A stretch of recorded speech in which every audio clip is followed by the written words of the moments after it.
Board দিল, নিয়ে নিলাম। না এমন না, জিনিসটা হচ্ছে আমি যেটা বললাম যে রিজনটা একই রকমই ছিল, যে একটা সময় যখন ক্যাপ্টেন্সিটা আমার কাছ থেকে ক্রিকেট বোর্ড নিল, তারপরে আমি যখন আবার নিজে থেকে টেস্ট ক্যাপ্টেন্সি ছাড়লাম, ওই সময় আমার কাছে আমার চিন্তাভাবনা একরকম ছিল।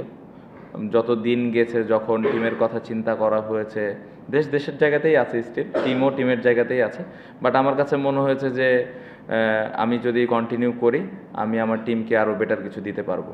সো ওই বিশ্বাস থেকে, এবং ক্রিকেট বোর্ড যেভাবে আমার সাথে কমিউনিকেট করেছে, যেভাবে এক্সপ্লেনেশন দিয়েছে আমাকে, ওইটাতে আমি কনভিন্স ছিলাম, এবং আমি আশা করি যে বোর্ড ওই সাপোর্টটুকু পুরোপুরিভাবে আমাকে ভবিষ্যতে দিবে।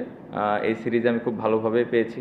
আমি আমি আশা করছি যে সামনে ওই ওই যে জিনিসগুলো আমার প্রয়োজন ওইভাবে আমি পাবো। সো ওই সবগুলো বিষয় চিন্তা করে আসলে ক্যাপ্টেন্সিটা নেওয়া, এবং ভাইস ক্যাপ্টেন ইস্যুটা ওইভাবেই আসলে নেওয়া হয়েছে।